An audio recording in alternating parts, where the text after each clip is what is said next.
Hey, welcome to another video on my channel. It's me, I'm Sherry Monique, and listen, we're gonna jump right into it, right? We're gonna jump right into it. For those who may not know me, I don't like to waste too much time. I just like to jump right in because I really be trying to watch the time on the videos that I'm recording, and I know that I could talk, and sometimes I lose track of time. So listen, we're about to jump right in. And today we are talking about uncertainties of life, right? Navigating those uncertainties with faith and purpose. And a lot of times when you're kind of just going along your day, you're going through your everyday routine, there's things that come up, there's things that happen that we're not quite sure about, right? And I wanted to kind of talk about this because right now in my present life, I'm in a moment to where I don't know what the next day is going to look like, right? But I'm trusting God every step of the way. So listen, let's just jump right in. The scripture that we're coming from today is Ecclesiastes 11 verses 3 through 6. And today I'm coming from the Message version.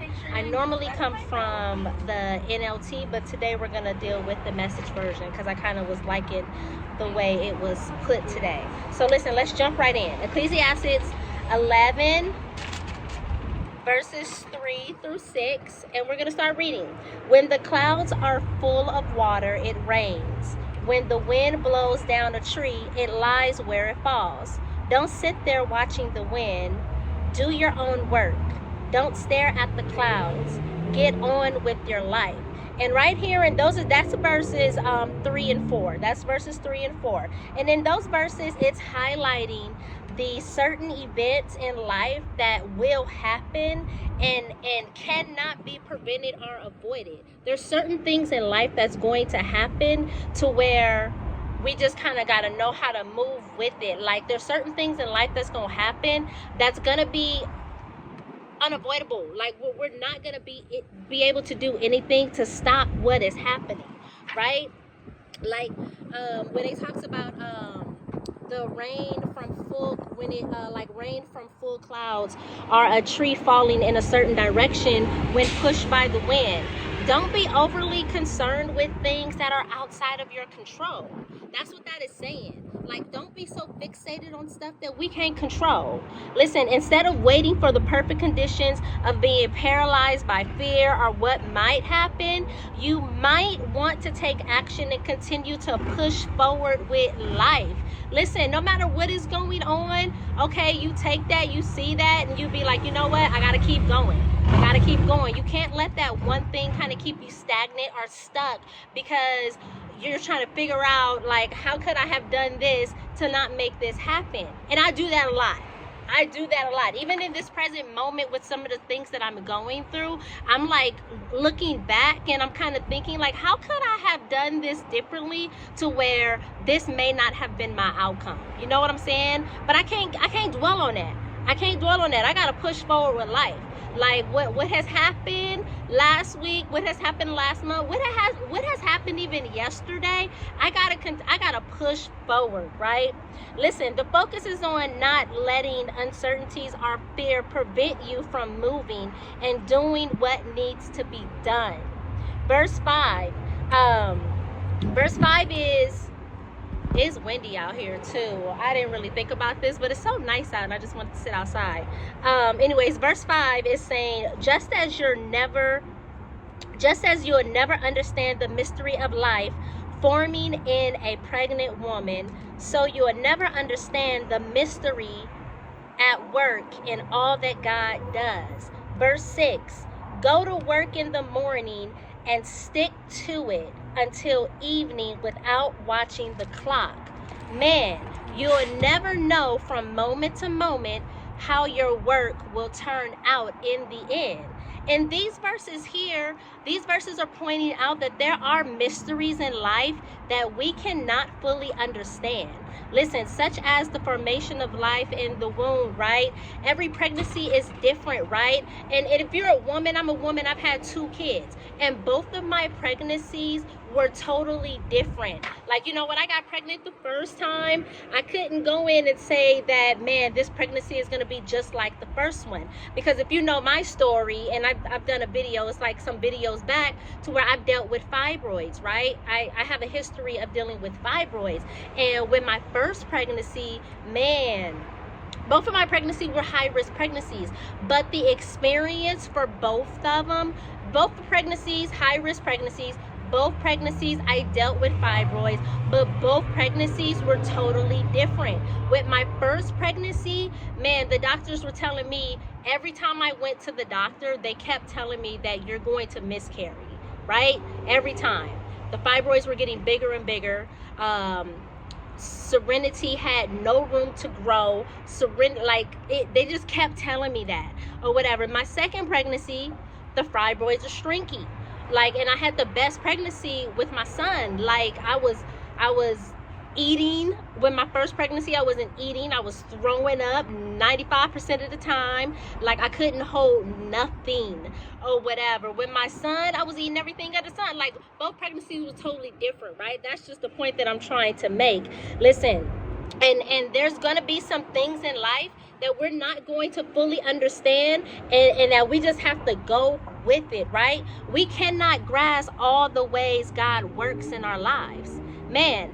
Because of the uncertainties, we are to be encouraged to keep working diligently and persistently. Man, when you're going through those things that are unexpected, your job is to just keep being persistent in that thing. And in that, making sure that you're not overly concerned with the immediate results or the outcome of what that thing is going to look like. The focus is staying committed on your efforts, trusting that something good will come out of it. Even if you don't see it right away, you got to trust that what I'm doing, something good is about to come out of this thing, right? And not being overly concerned about when the result is going to happen. Not waiting for it to happen the next minute, the next day, but trusting that, man, if I keep being persistent, if I keep being diligent in my work, if I keep taking action and doing what I know I need to do, man, you got to trust that something good is going to come out of this.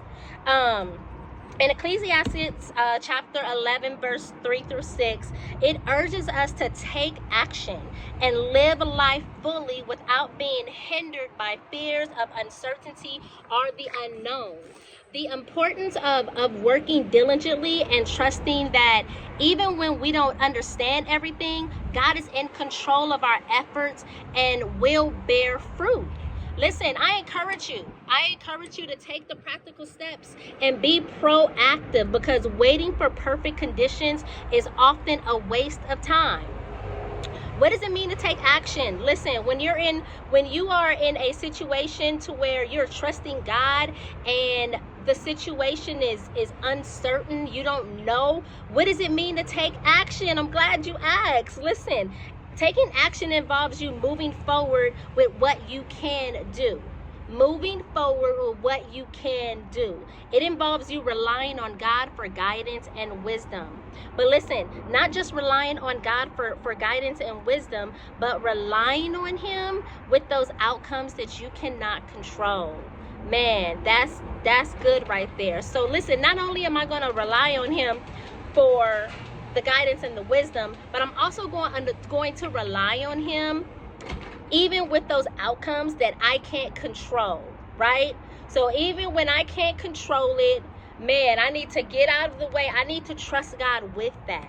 Man, I'm gonna give you 5 key steps. 5 key steps that's going to help you to keep taking action.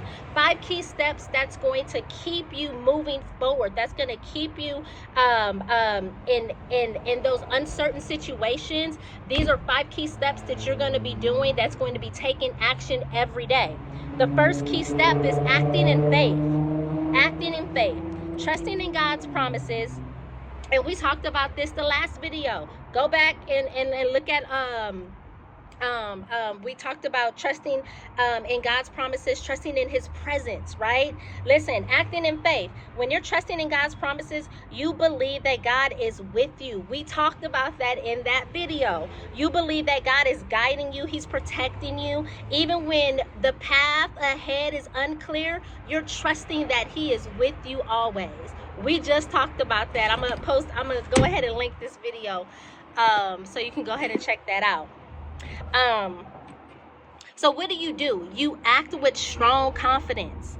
You act with strong confidence that he will provide what you need. Listen, acting in faith, you got to have strong confidence that no matter what the situation is, no matter what it's looking like, that I got strong confidence that God is going to provide what I need. Number 2, take practical steps. Do what you can. Take responsibility for what is within your control. Do what you can. Take responsibility for what is in your control. It's about taking the initiative where you can rather than passively waiting for things to happen, right? So listen, you take the initiative where you can. We're not waiting. We're not sitting. Even in my situation right now, right? If I was to sit and kind of just wait, like I'm sitting praying for a job, hoping something to come up, but I'm not taking no action. I'm not getting up in the morning and I'm not getting myself together. I'm not getting on the computer and looking for the opportunities. I'm just sitting here waiting that God is gonna move, and I haven't took no action. I haven't done nothing behind that. No, I gotta take the practical steps. I gotta get up in the morning, get myself together, pull myself together, comb my hair, get it together, drop the kids off at school, and I either I'm going to Starbucks or either I'm going to the library when that opens, and I'm on my computer diligently looking every opportunity that I get to see what opportunities are out there. That's you taking action. That's you doing the practical work, right? It's all about taking the initiative where you can. You know, if I sit and do nothing, I'm not taking no initiative. God's not gonna move on my behalf if I don't at least take the initiative to do what I can do. Number three, this is the third key step in you taking action. Embrace uncertainty. Listen, let go of the need to control. Trusting God means acknowledging that everything is not within your control. Listen, when you get that and you trust that, man, everything is not within my control, you have to trust that and acknowledge it. Trusting God. Trust God means that you are acknowledging the fact that everything is not within my control. You're accepting that some outcomes are unknown, and guess what? That's okay, because at the end of the day, God always has the final say. Man, another thing into embracing uncertainty is taking risks. Taking risks is trusting God. Sometimes means stepping into the unknown. Sometimes you really gotta be you gotta have that strong faith. You gotta have that strong faith to say, you know what? I don't know where this is going to take me, but I'm going to step into this because I'm about to take a risk in this thing. Being willing to venture into situations without having all the answers. You know, sometimes we don't need to know all of the answers. Sometimes we have 20 million, and I know I do not have this bad. I have a lot of questions, and sometimes I don't need to know all of the answers. Sometimes I need to take a risk, and I need to step into something new and trust that God is leading me that way. Man, can you move forward even if you don't see the whole picture? And that's a question here that I put here. Can I move forward even if I don't see the whole picture? And I'm not gonna lie, sometimes I can't. Sometimes I can't. Sometimes if I don't see, if I don't physically see it working out for me, I'm not so quick to move. But I'm learning, and as I'm growing, even on my spiritual walk with God, it's not about what I can see. It's about the things that I can't see. That's where that faith kicks in. It's not about what you can see. It's not about what you can physically see ahead of you. It's about what you can't see. Man, The fourth step, seek God's guidance. Prayer and discernment. Man, continue to seek God's direction by praying, by getting in your scripture, listening to his voice. And the way to do that is to make quality time. You have to dedicate quality time to God, to where you can get into your word, to where you can have that time to hear from him, where you can have that time to pray and really seek and see how God is moving you, how he's directing you. So you want to make that time for God. This is going to help you to align your actions with God's will for your life. Man, number 5, and this is the last key step that's going to help you to take action. Trusting the outcome of God. Man, releasing the results. After you take action, you leave the outcome in God's hand. You've done the work. You've been persistent, you've been diligent, and now you're leaving it up to God to do his best work. Man, trusting that he will work everything out for your good, even if the results are different from what you expected. Man, another thing that you can do in trusting the outcome of God is to maintain peace, because you know who God is and you know that God loves you. Even in your uncertainties, you can have peace in that, because you know who God is. You know you know who you are in him, right? And you know that he loves you, and you know that he only wants to see the best for you. So in those uncertain situations, in that, you can have peace in that. You can rest well knowing that my God got it. You can rest well knowing that I've done the work, and I'm consistent and I'm persistent in this thing. God got me. He's not leaving me now. He's not leaving me now. He's not, listen, man, that verse that comes to mind. He's not going to leave me nor forsake me. Man, listen, there's a peace in knowing that when you do your part and trust God to handle the other parts that's beyond your control, there's a peace in knowing that you've done your part. And there's a peace in knowing that I'm trusting God to handle those other parts that are beyond my control. All right? So listen, uncertain situations, they're going to come up. They're going to come up. There's going to be things that happen, but it's how we maneuver in them. I hope this video encouraged you. I hope this video, it gave you a few different steps of things that we can take on an everyday basis to help us to move forward and to help us to keep pushing in life when we are hit with those uncertainties in life, when we're hit with the unknowns. Man, I hope this video blessed you, because it definitely blessed me as I was going in my study time. I got pages of notes here. Like, it was really good. You guys have an amazing day, and I will see you on the next video. Oh, don't forget, please like and subscribe to our channel, and share this video with someone. Share this video with another beauty that can use this encouragement. Man, we are beauties destined for greatness, and we are pushing forward. No matter what comes our way, we are trusting God every step of the way. Have an amazing day, and I'll see you on the next video. Thank you for watching.